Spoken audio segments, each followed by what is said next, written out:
जंगें जज्बों से नहीं बल्कि जदीद टेक्नोलॉजी और जदीद हथियारों से जीती जाती हैं। ये थी वो सोच जिसके तहत अमेरिका ने अपनी 5 लाख फौज वियतनाम में उतार दी। मगर बाद में अमेरिका लाखों बमों और केमिकल हथियारों के इस्तेमाल के बावजूद वियतनाम में बुरी तरह नाकाम हुआ। आज की वीडियो में हम जानेंगे कि कैसे एक थर्ड वर्ल्ड कंट्री वियतनाम ने एक फर्स्ट वर्ल्ड कंट्री फ्रांस और फिर एक आलमी सुपर पावर अमेरिका को शिकस्त दी। मैं हूं इरफान आरिफ और आप देख रहे हैं किताबीडिया।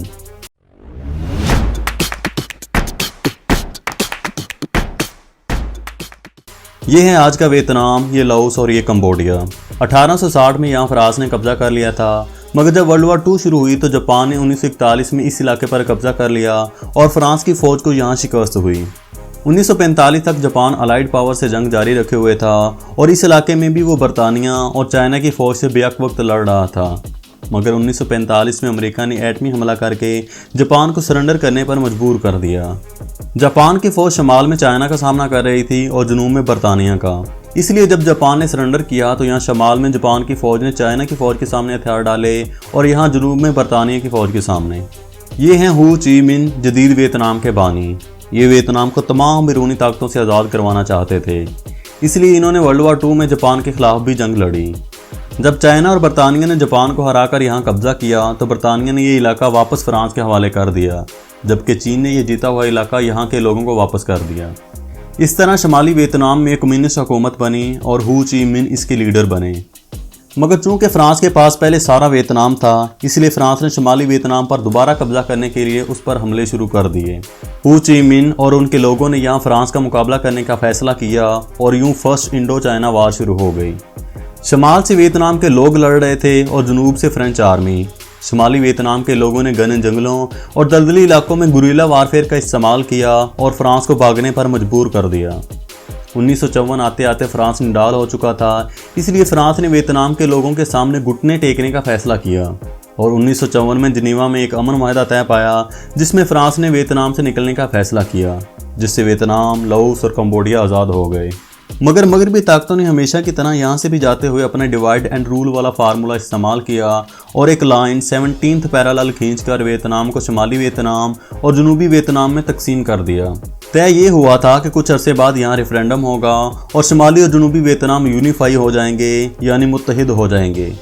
मगरबी ताकतों ने जनूबी वियतनाम में एक कठपुतली हुकूमत बनाई जिसके लीडर नो डिन डायम बने। जनूबी वियतनाम के लोग वियतनाम को यूनिफाई करना चाहते थे, मगर न्यू डिन डायम ने उन्हें ताकत के जोर से दबाना चाहा। यहाँ के लोगों ने तंग आकर नो डिन डायम के खिलाफ बगावत कर दी, जिसके लिए एक वियतकोंग के नाम से पार्टी भी बनाई गई। वियतकोंग को शुमाली वियतनाम, चाइना और सोवियत यूनियन की हमायत हासिल थी। अमेरिका इस खित्ते में कम्युनिज्म को रोकना चाहता था।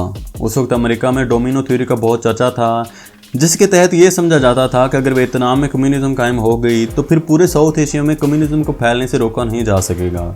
इसलिए अमेरिका ने शुरू में ही जनूबी वियतनाम में अपने मिलिट्री एडवाइज़र भेजना शुरू कर दिए, जो वहाँ जंग तो नहीं लड़ते थे मगर वहाँ की फ़ौज के तमाम प्लान ज़रूर बना कर देते थे। 1962 तक अमेरिका के तकरीबन 23,000 मिलिट्री एडवाइज़र जनूबी वियतनाम में मौजूद थे। 1962 में शुमाली वियतनाम ने जनूबी वियतनाम पर एक बड़ा हमला किया, जिसके बाद अमेरिकी डिफेंस सेक्रेटरी ने 2 लाख फौज वियतनाम में उतारने की सिफारिश की, मगर अमेरिकी सदर जॉन एफ कैनेडी ने वियतनाम में फौज कशी करने से इनकार कर दिया। 2 नवंबर 1963 में जनूबी वियतनाम के लीडर नो डिन डायम को कत्ल कर दिया गया, जिसके बाद जनूबी वियतनाम में एक फौजी हुकूमत बनी और 22 नवंबर 1963 में अमेरिकी सदर जॉन एफ कैनेडी भी एक हमले में जाँ बहक हो गए। यहाँ एक बहुत मजबूत साजिशी थ्योरी भी पाई जाती है कि अमेरिकी सदर को उन अमेरिकियों ने कत्ल किया था जो वियतनाम में फ़ौज कशी करना चाहते थे, मगर चूंकि अमेरिकी सदर ने फ़ौज भेजने से इनकार कर दिया था, इसलिए उनका कत्ल किया गया। ये थ्योरी सही है या गलत, हम इसके बारे में पूरे वसूख से कुछ नहीं कह सकते। अलबत्ता ये साजिशी थ्योरी आज भी मौजूद है। नए अमेरिकी सदर जॉनसन वियतनाम में फ़ौज भेजने के ज़बरदस्त हामी थे, मगर यहाँ एक मसला था, वो ये कि अगर अमेरिका इस तरह अपनी फ़ौज वियतनाम में उतारता तो यूएसएसआर और चाइना ने भी अपनी फ़ौज अमेरिका के ख़िलाफ़ उतार देना थी। इसलिए वियतनाम में फ़ौज भेजने के लिए कोई वजह तो चाहिए ही थी। जब ये वजह ना मिली तो ये वजह पैदा की गई।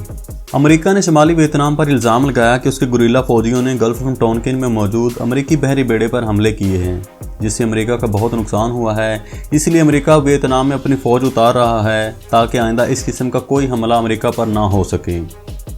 अमेरिका ने फौज कशी करने के लिए सेनेट से करारदाद मंजूर की और 1965 में अमेरिका ने अपनी 2 लाख फौज वियतनाम में उतार दी, जो 1967 तक बढ़ते बढ़ते 5 लाख तक हो गई। बाद में अमेरिका का ये इल्ज़ाम गलत साबित हुआ, मगर अब जो भी हो, जंग तो शुरू हो ही चुकी थी।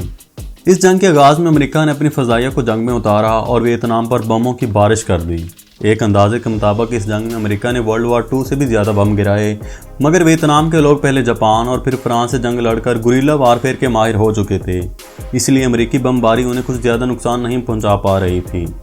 वियतनाम के लोग जंगलों और दलदली इलाकों का फ़ायदा उठाते हुए छुप जाते थे, इसलिए अमेरिका ने जंगलात को ख़त्म करने के लिए वियतनाम पर केमिकल्स बरसाना शुरू कर दिए, जिससे जंगलात में आग लग जाती थी और जंगलात ख़त्म हो जाते थे। मगर जब अमेरिका को इससे भी कामयाबी ना मिली तो अमेरिका ने अपनी फ़ौज टोलियों की सूरत में जंगलात में उतारना शुरू कर दी। अब वियतनाम के लोगों ने अमेरिकी फ़ौजियों को मुकाबला करने के लिए टनल्स बनाना शुरू कर दी और ये टनल्स जनूबी वियतनाम से होते हुए शुमाली वियतनाम तक चली जाती थी, जहाँ से उन्हें खुराक और असला दिया जाता था। वियतनाम के लोग टनल से निकलते और अमेरिकी फ़ौजियों पर हमला करके दोबारा टनल्स में छुप जाते थे।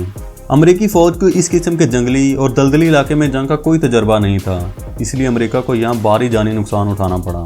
जनवरी 1968 में वियतकॉन्ग ने वियतनाम में मौजूद अमेरिकी बेसिस, अमेरिकी एम्बेसी और दूसरी अहम लोकेशन पर अचानक और एक साथ हमला किया। वियतकॉन्ग इस हमले में नाकाम ज़रूर हुए, मगर इससे अमेरिका को ये समझ आ गई थी कि वियतनाम में जंग लड़ना इतना आसान नहीं है जितना आसान समझा जा रहा था। ये वियतनाम जंग का टर्निंग पॉइंट था। इस हमले के बाद वियतनाम जंग अमेरिका पहुंच चुकी थी। मीडिया ने इस जंग को कवर करना शुरू कर दिया था, जिससे अमेरिकी अवाम को ये समझ आई कि ये जंग जीतना अमेरिका के लिए बहुत मुश्किल है। अमेरिकी फ़ौज ने एक गांव पर हमला किया, वहां जितने भी बच्चे, औरतें और निहत्थे शहरी थे उन सबको कत्ल कर दिया और उन्हें एक गड्ढे में डालकर दफन कर दिया।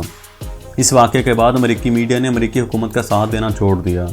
जब अमेरिकी अखबारों में ये वाक़या छपा तो अमेरिकी अवाम इस जंग के खिलाफ सड़कों पर निकल आई। ये मुजाहरे बढ़ते चले गए और अमेरिकी सदर जॉनसन ने अपनी वाज़ेह नाकामी देखते हुए अगले इलेक्शन में हिस्सा ना लेने का फैसला किया। अमेरिकी सदारती उम्मीदवार रिचर्ड निक्सन ने इलेक्शन जीतकर वियतनाम में जंग खत्म करने का ऐलान किया और इस बयानिए पर वो इलेक्शन जीत भी गए। 1973 में पेरिस पीस अकॉर्ड हुआ और अमेरिका ने वियतनाम से अपनी फ़ौज निकालने का ऐलान कर दिया।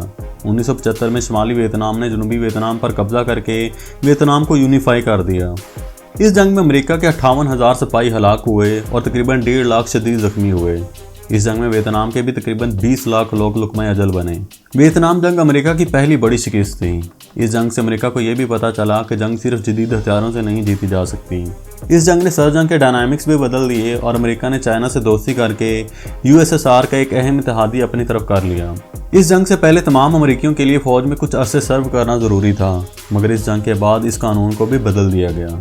हम अगली वीडियो में बात करेंगे कि सरजंग क्या थी, ये क्यों शुरू हुई और इसका नतीजा क्या निकला। सोवियत यूनियन की मुकम्मल कहानी जानने के लिए यहाँ क्लिक कीजिए। अगर आप कोरियन वार के मुतालिक जानना चाहते हैं तो यहाँ क्लिक कीजिए। हमारे चैनल किताबपीडिया को सब्सक्राइब कर लीजिए और बेल आइकन भी प्रेस कर दीजिए और हम मिलते हैं आपको अगली वीडियो में। टिल देन टेक केयर, अल्लाह हाफिज़।